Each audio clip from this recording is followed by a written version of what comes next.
Good evening and welcome to Is It Safe Keeping Up with Fox and Nye, where tonight y'all not going to see no footage of us. We are encouraging y'all to read. This is actually a chart of the Cold War from 1945 to 1990. I don't think they can't see that right. Okay, there it is.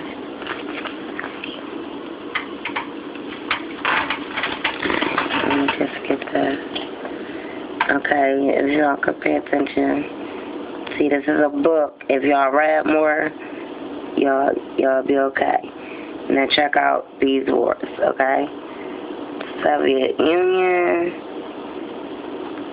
down with the U.S., we would say, and then here we have the World War II Alliance. Okay, it was an alliance. So that means that the Soviet Union and the United States were friends, and they went and they sucked war. Okay, they had NATO with them, as you can see right there. They had NATO with them, which is the North American Treaty Organization. Okay, pay attention. A-bomb, right here is A-bomb, okay? That's a bomb. This bomb blew up all this, okay? Containment policy. What I was telling y'all about them fucking concentration camps, man. They got a policy. A containment policy they have. Okay? Now, to get this in effect, they have what? Nuclear superiority over USSR. Y'all all know what nuclear is, I'm sure. Y'all all know what nuclear is. So therefore, y'all know what I'm getting at, okay? Now, as I was telling y'all before, and y'all don't want to listen, we're going to get to the human rights that I've been telling y'all about forever. Here are the human rights, which are not going to exist because it's a nuclear party with the U.S. and the Iran crisis, which is going to have a military buildup, and they're going to have Star Wars. Bam. Y'all see it. Right there. Military buildup, Star Wars. That means blow us the fuck up. This is in a book. Okay? How they say you want to hide it, put it in the book. So,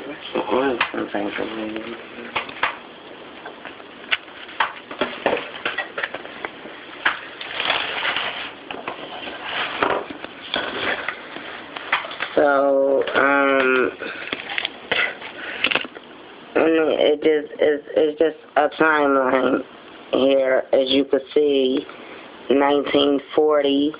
1950, 1960, 1970, 1980, and 1990. 10 years for each war. For each war.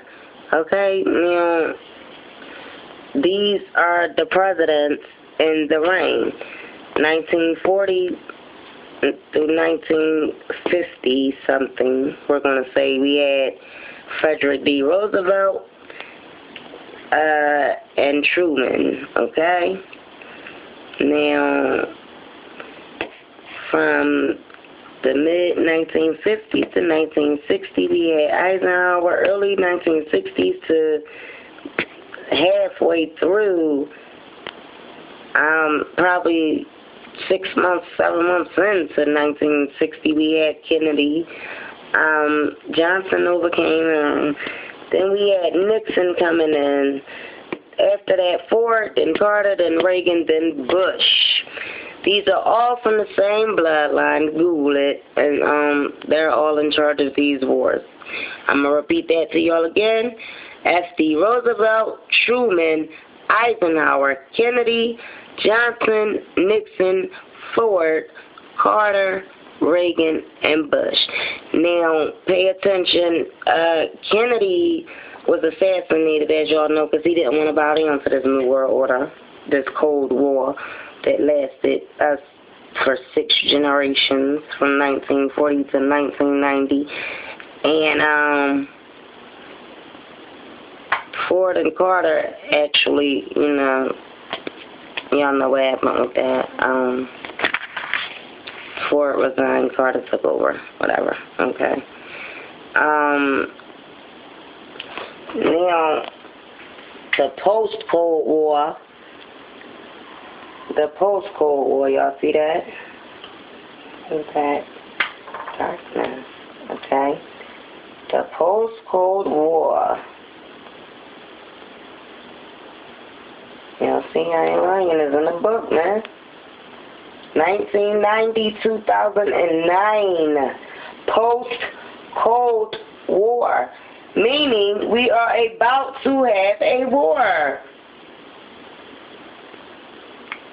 The post-Cold War era began with a bang, while the Soviet Union was still disintegrating in 1990, perhaps believing that the end of the Cold War had left a power vacuum in its region.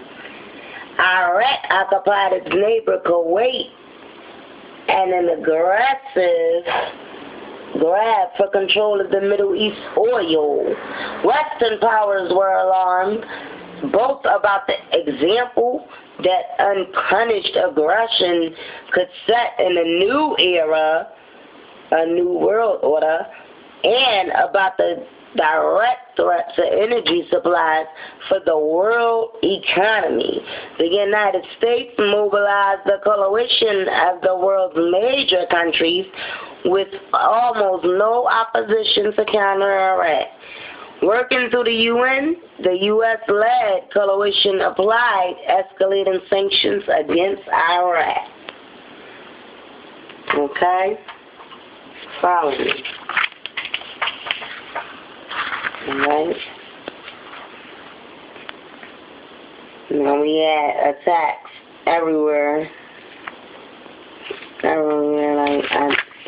I'm trying to basically get to the points with y'all so that, I don't have to do too much or whatever. This is in Pakistan, as goes Pakistan. Okay. Peaceful trend marks. A peaceful trend. This is what it says. Y'all see I'm not lying. But I'm going to read it to y'all. Y'all just look at the picture of some shit. A peaceful trend marks the Cold World era, but world and terrorism continue. Pakistan embodies many of the key issues on which the future of the post-Cold War era will hinge. Democracy, Islamic fundamentalism, nuclear weapons, terrorism, poverty, and corruption. Here, campaigners hold the picture of recently assassinated opposition leader Benazir Bhutto as parties opposed to Pakistan's long-time military ruler swept elections in 2008. Okay? Alright.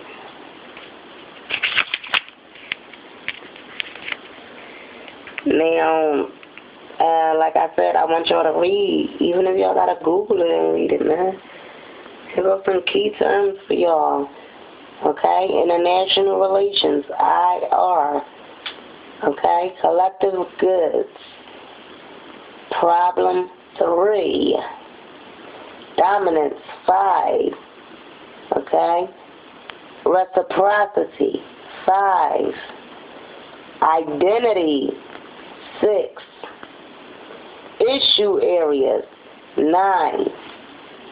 Conflict and cooperation, 9.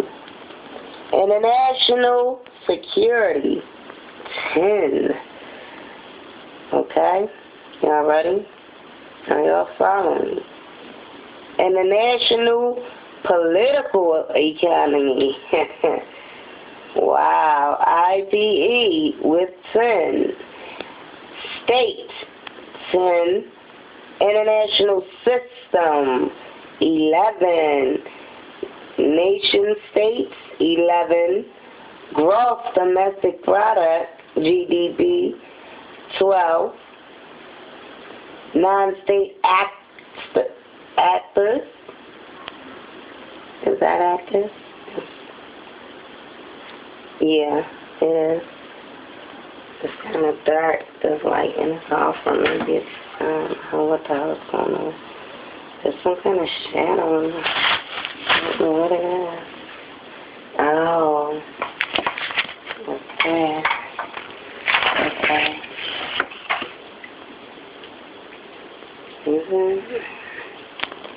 No. Alright, we're gonna pick up where we left off. Sorry about that, y'all.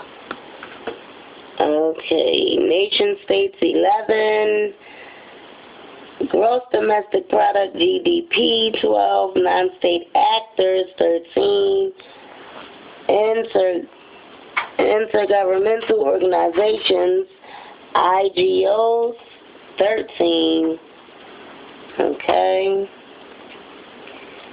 Non-governmental organizations, NGOs, 13, globalization, 17, North-South gap, 19, half and half, pay attention, Cold War, 24, containment, 24, Sino-Soviet split, 26, summit meeting, 26, Cuban Missile Crisis, 26, and proxy wars at 26.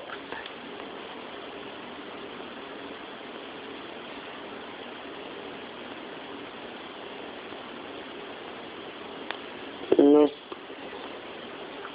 is about to happen. Realistic theory. Okay. Realism. Hello. Now, I want y'all to pretty much Google League of Nations. I'm not going to read to y'all. Y'all going to read if y'all want to know what's going on. It's in the book. Okay. See that? That right there is an Israeli artillery firing on gauge, 2009. Okay?